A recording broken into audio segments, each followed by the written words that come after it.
Welcome to Becoming Your Own BFF with host Randy Haveson. Let's agree that life gives us hurdles, but how often do we turn those hurdles into walls?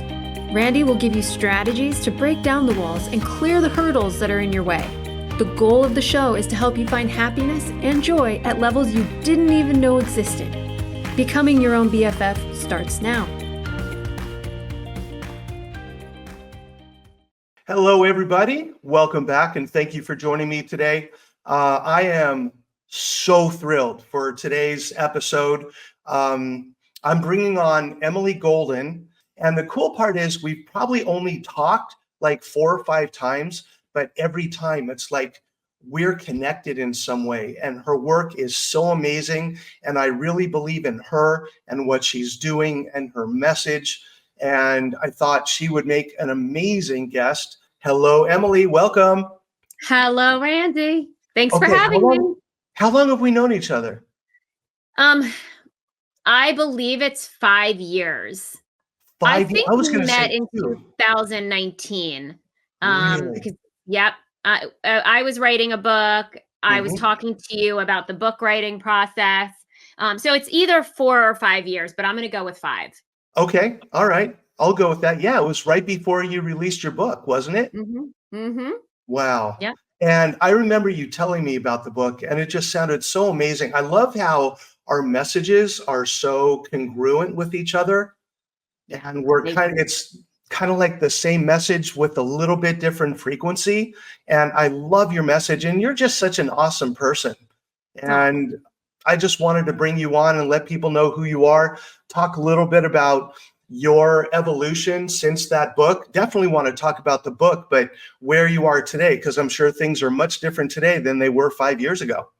Absolutely. Yeah. Thanks so much for having me. And I agree. Our messages are so connected to one another. And I think the passion that we bring for the work that we do in the world is really aligned. Yeah. And it's more important than it ever has been at this time in history. I agree. Yeah. So tell me about your book. I mean, I know, one of the other things I love about you, some people write a book, but some people, they are their book. And I remember you putting everything that is you into that book. Can you tell our audience here about your book and what went into it and what it's about now? I want to just note that it sits on my shelf in between my 2 human babies. This is my book baby. And it is as important to me. Well, there's really nothing as important to me as my children, but this is right up there. It's like writing a book for me is really a legacy move. It's really part of the legacy that I intend to leave in this world. So my book is called The New Golden Rule. It's the professional perfectionist's guide to greater emotional intelligence, a more fulfilling career, and a better life. And the real deal is that I wrote this book because a former version of myself absolutely deeply needed to read this book.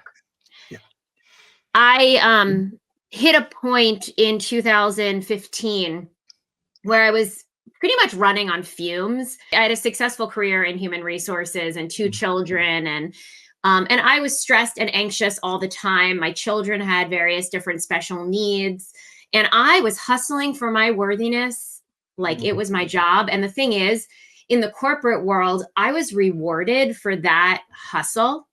Yeah. And I'm someone who, I'm very open about this. I was on the couch in therapy at 9 because I had learning differences, and my mom was concerned about my self-esteem. So she put me in therapy, and I had done a lot of healing work. But when I found coaching in 2015, I actually had jumped into a transformational coach training program, not knowing if it would lead me to become a coach or just a year of transformation. But the unlock that occurred was I had this realization that the suffering I was experiencing was all of my own creation. Yep. And that it was the relationship with myself that was out, that needed work. And what the program taught me was how to fundamentally shift that relationship. And from there, everything else shifted. I mean, everything from leaving corporate, starting my own business, becoming a coach, being a voracious learner. I loved what I was learning around the coaching process, but also stepping into the highest and best version of myself, which had a book in her. And that was nothing predictable. But isn't it amazing that the transformation happens when we take responsibility for where we're at and who we are? Mm-hmm. As if we're blaming the job, the spouse, the kids, the traffic, all those things, if all of these are outside of ourselves, nothing gets solved and we burn ourselves out. But when we take responsibility, I can turn this around. It's the greatest form of power and empowerment that one can have. Yeah. And I remember when I first learned to take responsibility, I was doing a lot of ownership with judgment. I'm like, how could I have been so silly and wrong and right? And I had to get past that, because true responsibility is ownership without judgment. And from ownership, everything in our life is of our making and our doing. That doesn't mean that circumstantially there aren't things. I literally in my book talk about things. There are a lot of things. There's health issues. There's, issues with, that the kids have experienced, different traumas. Life. But all of it is just, it's life. It's life. Yeah. And it's not what happens, but it's how we react to it that shifts. And I think you brought something up that I really think is vital. You asked for help. You didn't say, I can do this on my own. I think that's one of the biggest tragedies in our society today. We have this somehow thought that we have to suck it up and do it on our own. No, it's the asking for help that helps us to break through. We are pack animals. I don't care if you're introverted or extroverted or whatever. Humans need humans to be their best. And one thing I will say is, my friends and my colleagues tell me this all the time. I have a very empowered relationship with support. And maybe part of it is I had learning differences. And so at an early age, I had tutors and different people who were supporting me to be the best version of myself. I think I took that early on as like, I almost needed to be fixed. I now have a very empowered relationship with it. And I would never be arrogant enough to think that I know how to do all the things well. I like to play in my zone of genius, which is coaching and supporting leaders to evoke the best talent within themselves and their teams. Awesome. My zone of genius is not in the business operations, right? I have to know how to run the business, but I also have to know how to hire the right people, how to have the right coaching support. And I'm a firm believer that when we are amply supported, the sky's the limit. Sky's the limit. You know what? Tell me about this phrase, the zone of genius. Did you come up with that? No, I did not. Because I've never heard that before, but I love that. Yeah, so shout out to The Big Leap by Gay Hendricks. Okay. He coined the phrase, at least as far as I know, and it may go back even further, zone of genius. So I like to think of it like, and he talks about it, we have a zone of competence, things that we're good at, we can do. A zone of excellence, we're pretty good.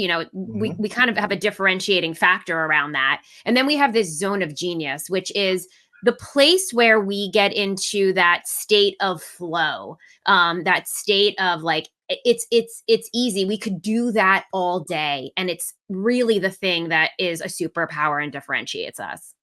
Yeah. Wow. That is such a great way to put it, because like mine is this. Being on stage in front of people, you put me on stage in front of 500 people and there's this part of me that just, boom, comes alive.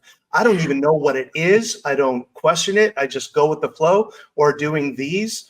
This is my thing. But social media, no, that is not part of my zone of genius. So I find people to support me in those areas, people where it's their zone of genius. Exactly. And how cool would it be if all of us were operating mostly in our zone of genius? For me, my career prior to this was as an HR professional. So it was talent acquisition, talent management, and it was a zone of competence and excellence. I Mhm. was good at it. Like I Yeah. remember saying to my boss when I left my last corporate job, I'm going to become a coach full time. And he's like, but you're such a good recruiter. I had to really reckon with just because I can doesn't mean that I should. Yep. Right. And what is available when most of life is spent in that zone of genius. But it does require the humility of acknowledging I need support. I cannot do this on my own. Don't Yeah. want to do it on my own. Yeah. I mean, it would be lonely to do this on our own. Yeah. Mhm. And you brought up another point, and this is something that I like to talk about, and I'm going to talk about this a lot more on future episodes. When we go to make that shift, or we do something that's out of the ordinary from the social norms, there are those around us who are like, why are you doing that? You're very good at this. Why don't you do that? Mhm. Like when I wanted to do my own business and write and podcast and all that, I had some very close people. Why don't you just go work at another university? Wouldn't you feel better about yourself if you just had a real job?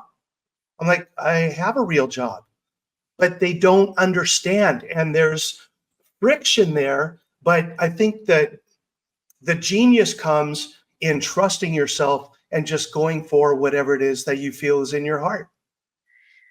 This is such an important point. Almost every one of my clients at one point or another has brought these conversations that they've had with people that they really love, who are deeply concerned. You're going to leave your job, and Yeah. or you're going to, take on that risk. And I Yeah. always say, let's take a moment and just do some perspective taking. What might be going on for them? Those comments are more about the Yes. other person and their desire for safety. And often it's how much they love you. They want to be safe and they want you to be safe. So Right. don't take that risk because we can't guarantee you're going to be safe. Hmm. And so, with so much love, you get to say, thank you so much for your concern. This is my path.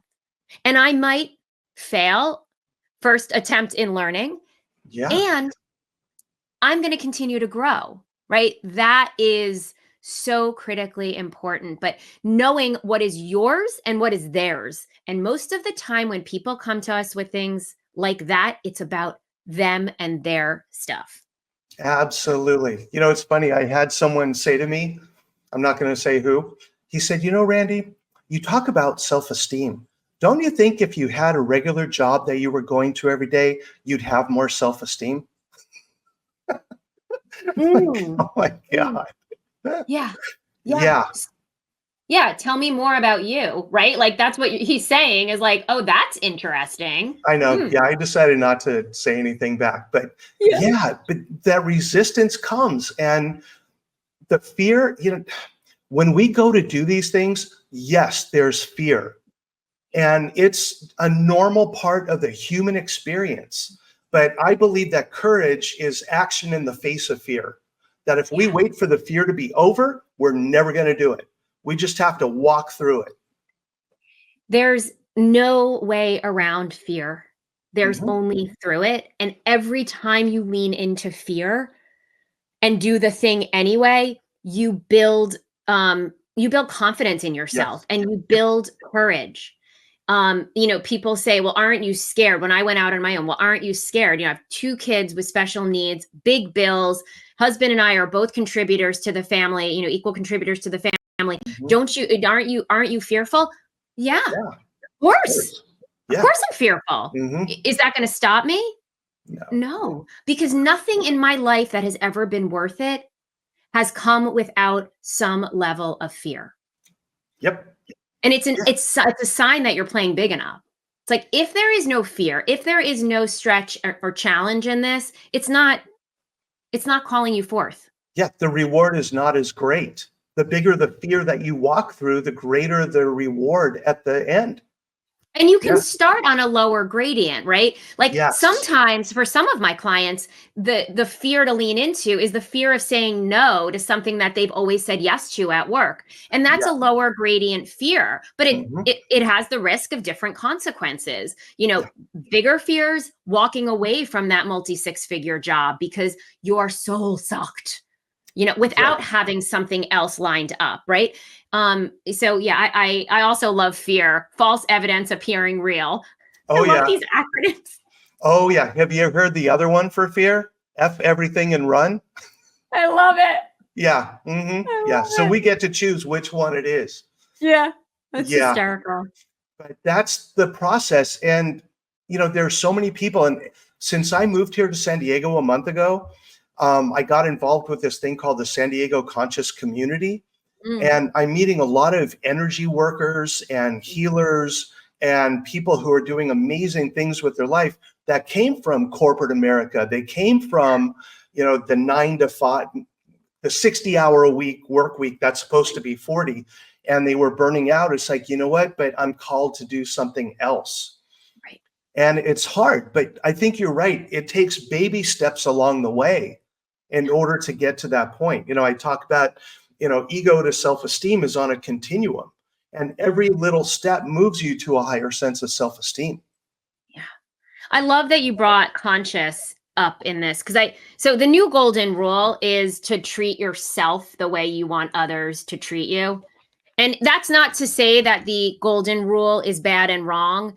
It's to say that in this day and age, in this fast paced, quickly changing, pressure filled world, there has to be another way because Yeah. we are not taking care of ourselves. We're not prioritizing. We're actually celebrating and applauding people sacrificing themselves. And it's leading to so much unconsciousness. We're just unconsciously walking through life. And I am Yeah. a stand for conscious living and conscious leadership. And that comes from you knowing and taking care of you Yes. first. Emily, do you know, I don't even know if you know this, because, we're friends and we just kind of, hey, you want to be on my podcast? Do you know what my podcast is called? It's Becoming Your Own BFF. Yeah. And my book, Becoming Your Own BFF, and this show is all about how we tend to treat ourselves like our own worst bully. And if we turn that around, I spill a glass of water on my desk and the bully says, "Oh my God, you're so clumsy. I can't believe you did that." The best friend is like, "It's okay. It's only water. Nothing got ruined." So if we talk to ourselves like our own best friend and tap into that and intentionally, consciously start to make that shift, over time, it gets easier. For me now, it took me a while to make that shift. Now the best friend voice is the one that I hear so much louder. The bully, I hear him every now and then. I'm like, "What are you doing? Now get back Yeah. over there." Oh, you're still here. How cute. How Oh, cute. it'll always be. You know what? I honor the bully. It has a purpose. It has meaning in my life, and I honor his existence because in the past he helped protect me from some pretty scary things. But Yeah. now the best friend takes over because I know I can handle anything that life throws at me. We're so aligned. I call that piece your survival mechanism, right? Yeah. Your inner critic is part of your survival mechanism. It's that Yes. autopilot. Yes. It will never go away. We don't want it to. It serves a purpose. It protected us Honor when it. we were young, and we Yes. want to honor it, right? And we Mhm. also want to know that it's not the only way. I will say that in my years of working with leaders, though they may not recognize it initially, there's often this like, but my inner critic is like my motivator. Like, if I don't have my inner critic, I'm not going to get work done, or I'm going to be lazy and sitting on the couch eating my bonbons all day. Yeah. And I challenge them, give it a shot for 30 days. Yeah. Honor the critic, but tap into the best friend. What would your best friend say? You watch your productivity just launch to a new level. I talk about in my keynote speech that self-criticism and self-compassion, if we look at both of them and we say self-compassion, actually, the studies show, this is not just me speaking, you speaking, the research, the science shows that self-compassion is a far healthier and more sustaining motivator than self-criticism. Self-criticism, you will burn out. It's like willpower, you burn out. It's the same thing.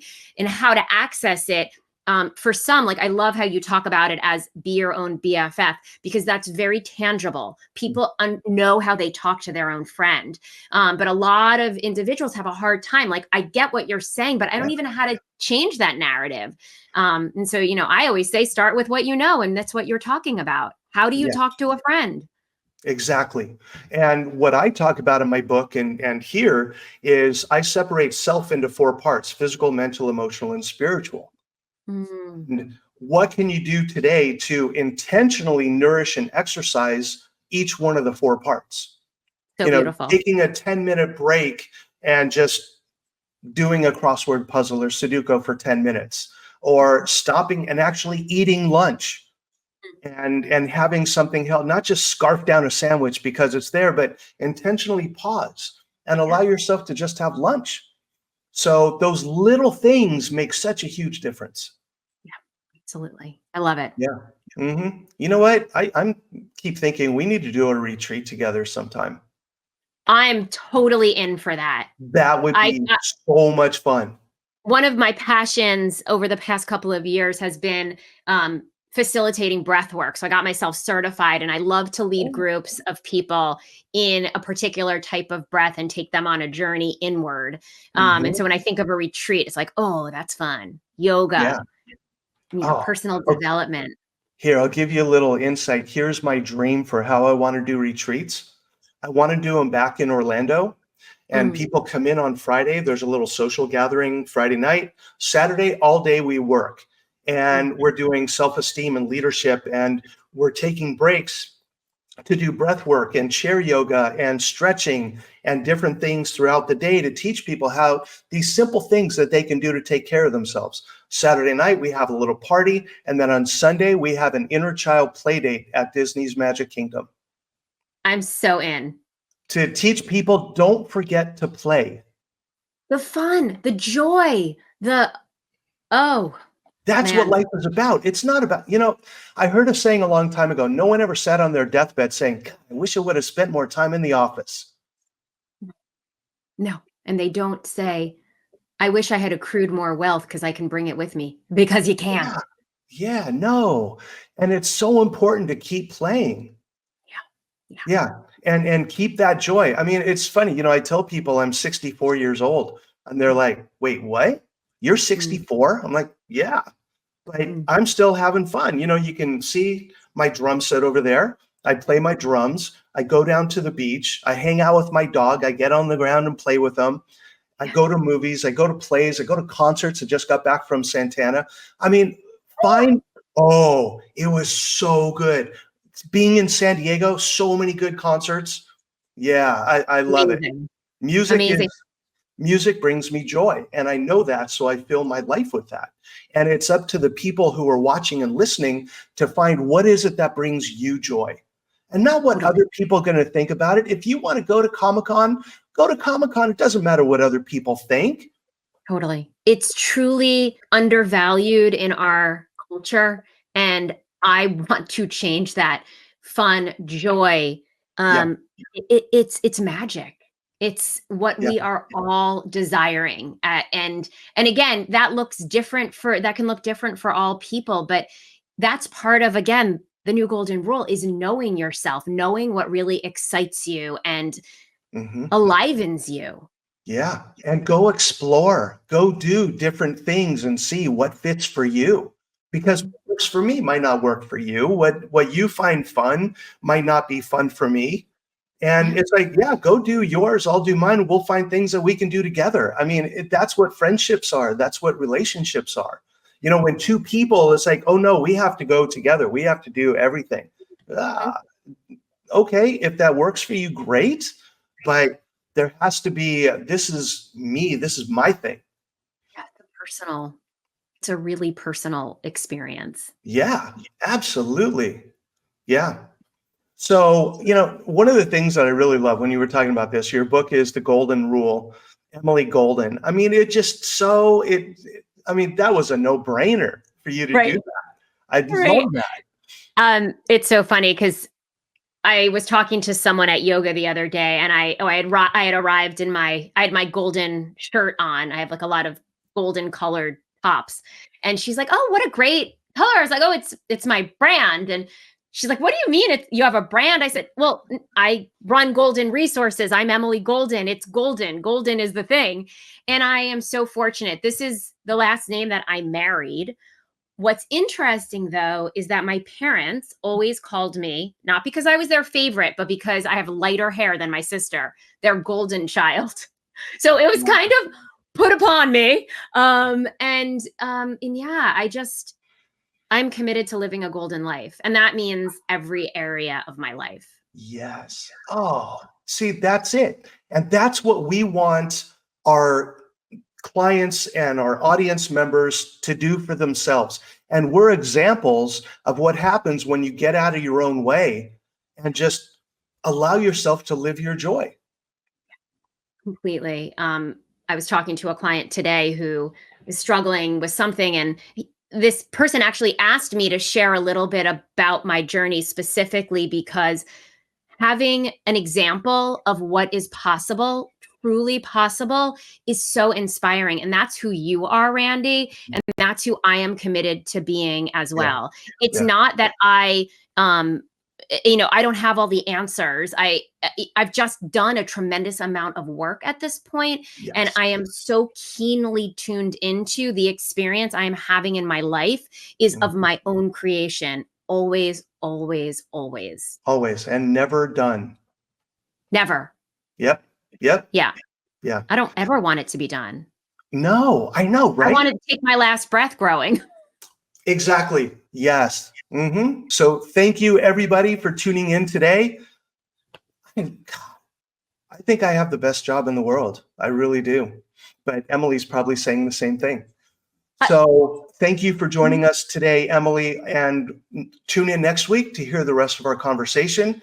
And until then, I hope you have an awesome week. I hope you got something out of this and practice some new things to intentionally improve the quality of your life.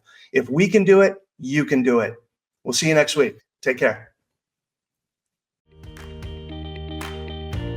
You've been listening to Becoming Your Own BFF with your host, Randy Haveson. Tune in every Friday at 1:30 Pacific on transformationtalkradio.com for more tools to stop being your own worst bully and start becoming your own best friend. Learn essential skills to boost self-esteem and overcome the devastating effects of ego. By focusing on physical, mental, emotional, and spiritual well-being, you can start listening to your best friend voice rather than your inner bully voice. For more information, visit randyhaveson.com.